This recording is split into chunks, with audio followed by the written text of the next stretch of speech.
God's mercy continues on, though his people test its limits. Today, guest speaker Chris Katulka shows us reasons for the hope in the scriptures. Exodus 34, we're going to be looking at a major moment in the story of Moses and how it plays out throughout the scriptures. As you're going there too, just a fresh reminder, Friends of Israel is an organization that's been ministering to Jewish people since 1938. And we were founded as a result of the Holocaust. Kristallnacht, in fact, the night of broken glass, when Christians said we can't stand around and watch Jewish people be persecuted like this. And so Christians, just like yourself, stood up and started giving money to help the refugees come out of Eastern Europe. But Exodus chapter 34, I want you to think about what's going on here. We're going to look at Moses, because this is a major moment in Moses' life. Because Moses is going up to Mount Sinai. He's already gone up, and he's received the 10 Commandments. And while he's up there, he's gone for 40 days, everybody. 40 days he's gone. 40 days. That's it. Just 40 days. He goes up there to receive the 10 Commandments, and he begins to come back down. And do you remember what he sees when he comes back down from Mount Sinai? He doesn't see a group of people. They're like, oh, there's Moses. There he is. We've been waiting for you. So glad you're here. No, you know what Moses saw when he came down? A golden calf. Do you remember the golden calf incident where the Israelites build a golden calf? You know what I love the most is when I hear people say this. The law, it's so hard. You could never keep the law, ever. You could never keep the law of God. It's too burdensome. Can I tell you that building the golden calf, we're not even talking, there's 613 laws in the Torah. We're not even talking about law number 412 or 317, 80, or even 12. We're talking about rule number 1, rule number 2. They broke them already. In fact, if you go throughout all of Jewish history, oftentimes the Jewish people are not being condemned or judged because of their sins that are rule number 238 or what. You know what they're being judged for? For turning their backs on God. Rule number 1, rule number 2. It wasn't even that you think, oh, I can love the Lord my God. I can not serve other idols. I can keep certain, a relationship with him. They were breaking the most quintessential rules that were built in, the laws that were built in to the 10 Commandments. And here's Moses coming down with these tablets that reveal God's nature, and they reveal God's character, that God in his grace would reveal who he is, how we should worship him, we should respect one another. And he's coming down with them, and he just throws them to the ground, because what does he see? The people have completely sinned. 40 days I'm gone, and you guys go and build a calf. Who helped you? Aaron helped you? Aaron, what? We've been together the whole, what? Could you imagine that feeling inside? But I want you to see this. Jump back on I know I have you in Exodus 34. But what happens is Moses comes down. You would think this would be it again. This is like a Garden of Eden moment where you expect, God, you think God would go, how many times do I have to do this? Starting back with the Garden of Eden and going all the way through. Finally, here we go. We have the 10 Commandments, and they break the rules before the law can even be presented to them. And you would think this covenant relationship would be over. The divorce is there, because they abandoned God. They did what they wanted to do. You'd think God would go, I'm finding a new people. I'm done. That's not what happens. Instead, God shows his mercy and his compassion. And because of that, look what this amazing moment. You can jump back with me to Exodus chapter 33 and verse 19. Look what it says. So Moses is having this difficult situation. He says, God, I need your presence with us. Don't leave. Stay with us, please. We need you. And then look what it says. Verse 17, I'll start there. And it says, the Lord said to Moses, I will do everything, the very thing you have asked, because I am pleased with you and know you by name. And then Moses said this, which I think is something that I hope that you underline or hope that you think about as you're going on throughout your week. Moses says this, show me your glory, God. I want to see you. It's not enough to just hear you. I want to see you. In Hebrew, glory is kavod. It's weighty. That's what it means. Glory is weighty. See, when we think of glory, we think of like some ethereal thing. You know, when somebody wins a Super Bowl or something, there's glory in that moment. You can see it in the way that the team is reveling in the win that they had. But here, with the word kavod, Moses is saying, I want to see you, God. I want to see your glory. Glory isn't an ethereal concept in the Hebrew. Glory is the weight of God. I want to see everything about you. Show me your glory. I want to be able to touch you. I want to know you beyond just hearing your voice. Because of who you are, God, and the fact that you've not abandoned us, and that you will stay with us, and that you will lead us into the promised land, I want to know you more than ever. I want to see you. I want to see your glory. Show me your glory. I have that underlined like 90 times. Lord, show me your glory. Look what it says here when it goes on. And the Lord said, I will cause my goodness.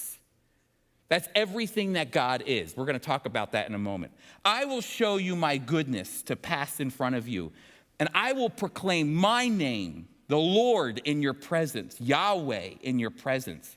And I will have mercy on those whom I will have mercy, and I will have compassion on those whom I will have compassion. But he said, you cannot see my face, for no one may see me and live. And then the Lord said, there is a place near me where you may stand on a rock, and when my glory passes by, I will put you in the cleft of the rock and cover you with my hand until I have passed by. Then I will remove my hand, and you will see my back, but my face must not be seen. My panim. You might have maybe even heard a Yiddish word once, maybe in your travels, a punim. If you ever heard of a punim, that's what that is. It's a face. You can't see, the face is the idea. The face of God is all that he is. And so instead of seeing the face, God says, I'm going to show you this area right here. I'm going to put you in the cleft of the rock. I'm going to put my hand up against you, and you're going to see just this area as I pass by. And then you can see that much, but you can't see me, or else you will be consumed by my holiness. You all got to come back tonight, because I'm going to show you from a text a man, a human who actually can see God's face from the book of Daniel. But this is interesting because Moses is anxiously waiting for this moment. Can I tell you something? Before you point the finger at Israel and go, hey, they shouldn't have done that. They shouldn't have made the golden calf. Just remember something. We make golden calves. Can I tell you something? We build golden calves. Do you know what the golden calf was? Moses was gone for 40 days.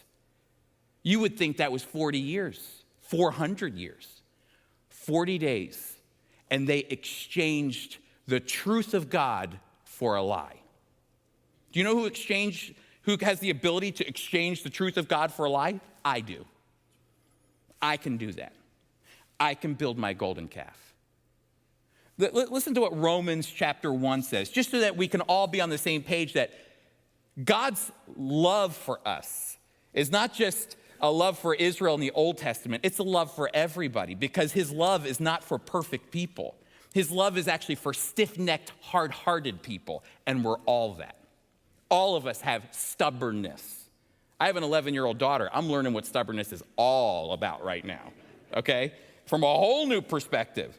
Listen to Romans chapter 1, verses 21 through 25. For although they knew God, they neither glorified him as God, nor gave thanks to him, but their thinking became futile and their foolish hearts were darkened. And although they claimed to be wise, they became fools and they exchanged. Listen, Paul is pulling on all this stuff here from Romans as he's thinking about the golden calf. They exchanged the glory of the immortal God for images made to look like mortal human beings and birds and animals and reptiles. Therefore, God gave them over to sinful desires of their hearts, to sexual impurity, to the degrading of their bodies with one another. They exchanged the truth about God for a lie. And they worshiped and served created things rather than the Creator who is forever praised. Amen. Hey, can I tell you something?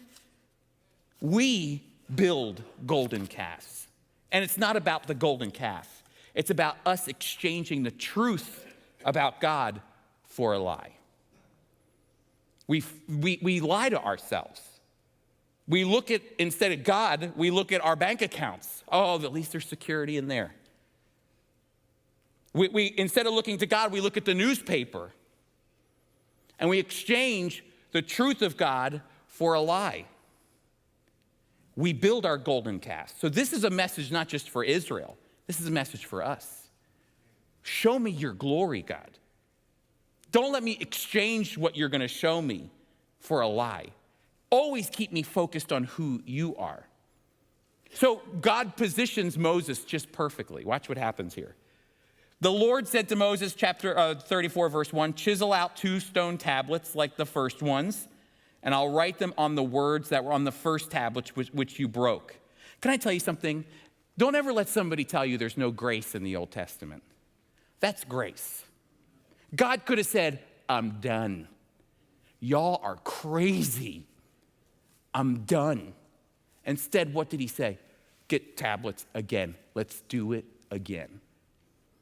Don't ever, ever, ever think that you're down and out. Don't ever think that you've ever done something so bad that you could never find the grace of God. Even in the Old Testament, God says, get 2 more tablets. Let's do it again.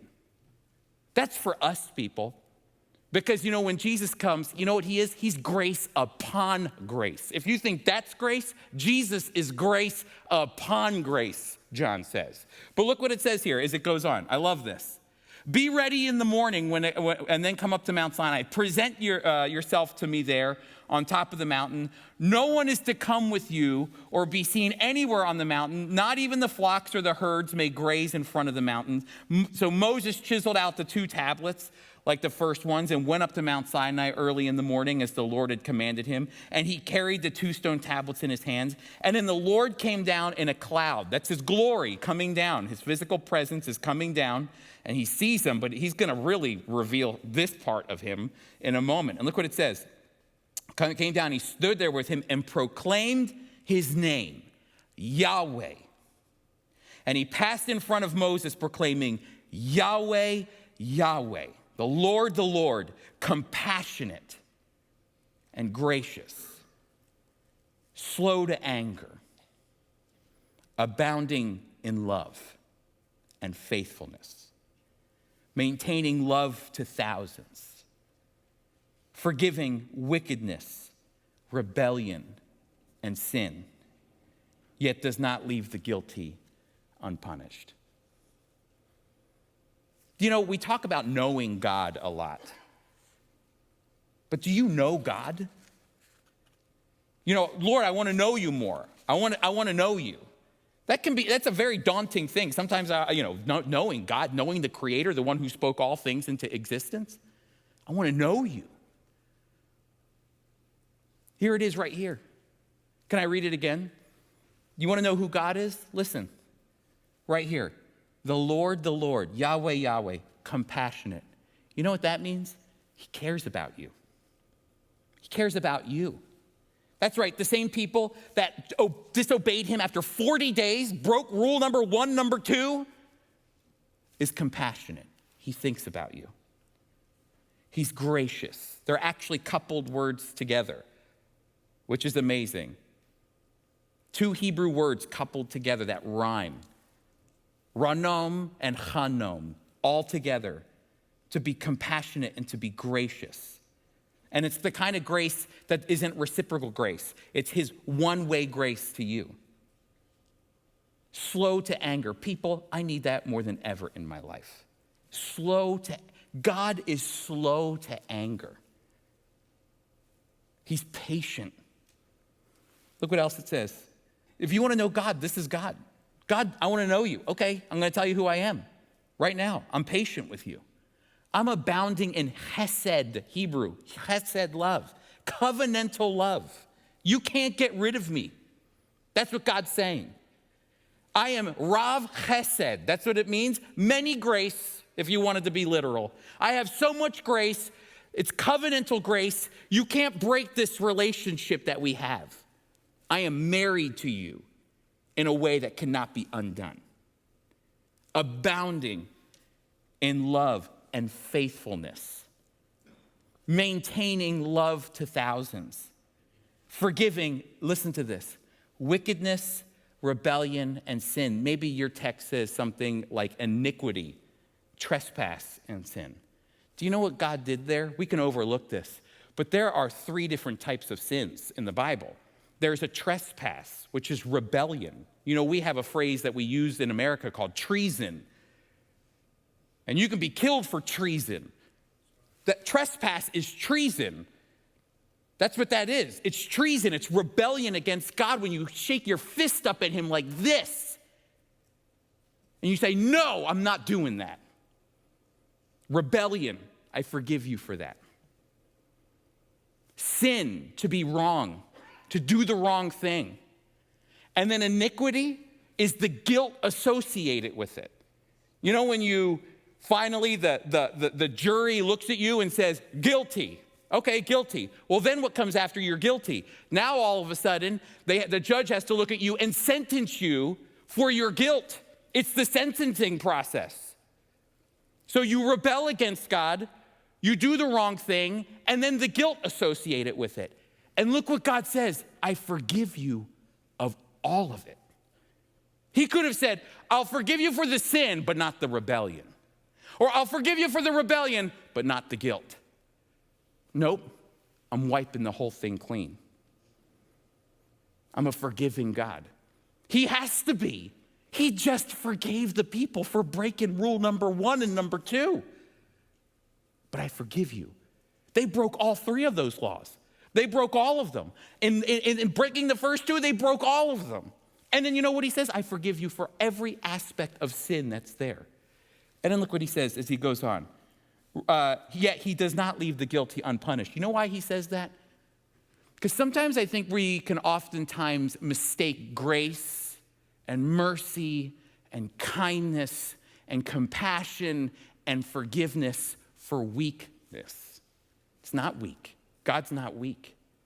You're going to see how this plays out in a moment. If you want to know God, he just told you who he is. He just said, this is my nature. This is my character. You can't undo this. This is who I am. This is who I desire to be for you. If you want to know me, then you have to remember that I'm gracious and compassionate. I'm forgiving. I'm long-suffering. I'm slow to anger. I'm faithful. I have covenantal love with you, but I will not forgive. The guilty will not go unpunished. If you want to know God, that's him. That's the God you serve. Now, I want to take you on this journey because watch. This is, if it's the God you serve, then we should see this all throughout the scriptures. Because you know what? It actually should be a reminder for us as we go through the scriptures as to who God is, who he is in our life, and then what did the Old Testament and New Testament writers think about God. Turn with me to Psalm chapter 51. Watch what David does here. Maybe y'all know this psalm. I love this psalm because it seems like even though it was written 3,000 years ago, it could have been written yesterday for me. Look what happens in Psalm 51. You all know this psalm? When David confesses his sin to the Lord for committing adultery and killing Uriah. Can I tell you something? David should have been stoned to death. He should not have been king. He should have been stoned. According to the law, David should have been stoned. And David knew that. That's why he penned Psalm 51. And look what David does right up front. As he's saying, Lord, create in me a clean heart. Renew a steadfast love within me, Lord. Cast me not away from your presence, Lord. Forgive me. Watch how he opens Psalm 51. Have mercy on me, O God, according to your unfailing love. Chesed, the same word that's used in Exodus chapter 34, 6 and 7. According to your great compassion. Same word used in Exodus chapter 34, 6 and 7. Blot out my transgressions. Look, he names them all. Wash away my iniquity and cleanse me from my sin. Oh, David is a genius. You know what David did? He used God's words against him. God, I know that I deserve death for what I did. I knowingly, with intention, committed a sin against Bathsheba. I knowingly, with intention, murdered Uriah. And yet, you know what? I know who you are. Exodus 34, 6 and 7 says that you are a compassionate, loving, kind, merciful, gracious, forgiving of iniquity, sins, and trespass. Lord, that's who you are. And I know the guilty go unpunished, but I am on my knees knowing who you are and that you are capable to forgive my sins. So please cleanse me. David uses his own words, God's own words against him, to remind God, I know who you are in the midst of my sin. Forgive me.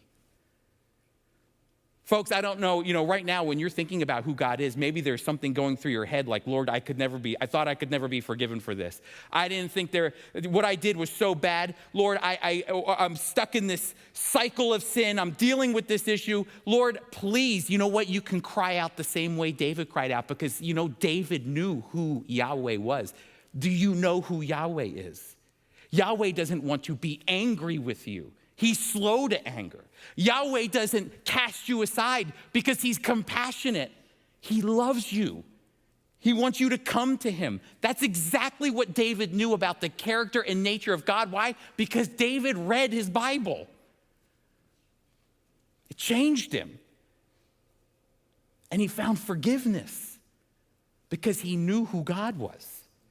Instead of shaking his fist at God, he fell on his knees and repented. I love the way that this all ends for Moses. Look at this. Moses comes down off this mountain, people. Look at this. Exodus chapter 34, verses 29. Moses comes down, seeing this part, not this part, this part. Y'all got that? Right here. You know why this part, it's that the writer, Moses, highlights this? Because nobody cares about this part. That's a nice shoulder blade you got there, buddy. I like it. No, this is what matters, not this. But yet even this most insignificant part of the body, if we're giving God a body here, because that's what's happening with Moses. Even though we're giving like this most insignificant thing, look what happens. When Moses came down from Mount Sinai with the 2 tablets of the covenant law in his hands, he was not aware that his face was radiant because he had spoken with Yahweh. And when Aaron and all the Israelites saw Moses, his face was radiant. And they were afraid to come near him. But Moses called to them. So Aaron and all the leaders in the community came back to him and he spoke to them. And afterward, all the Israelites came near him and he gave them all commands the Lord had given him on Mount Sinai. And when Moses finished speaking to them, he put a veil over his face. But whenever he entered the Lord's presence to speak with him, he removed the veil until it came out. And when he came out and told the Israelites what had been commanded, they saw his face was radiant. In Hebrew, Karen. The only reason I know that Hebrew word is because my wife's name is Karen, okay? I'll never forget that name. She is radiant to me. Radiant. You know what it means in Hebrew? You know when your kids would draw a sun and they do the circle and then they put the things like this to show this isn't just a normal circle. This is the sun and it's giving off energy. It's giving off heat. So you put those Karens on it. It means horns in Hebrew. That Moses was shooting out the radiance of God by seeing this part of him. and it changed the Israelites. Moses, whatever you're saying we can't hear right now because you're shining right now, okay?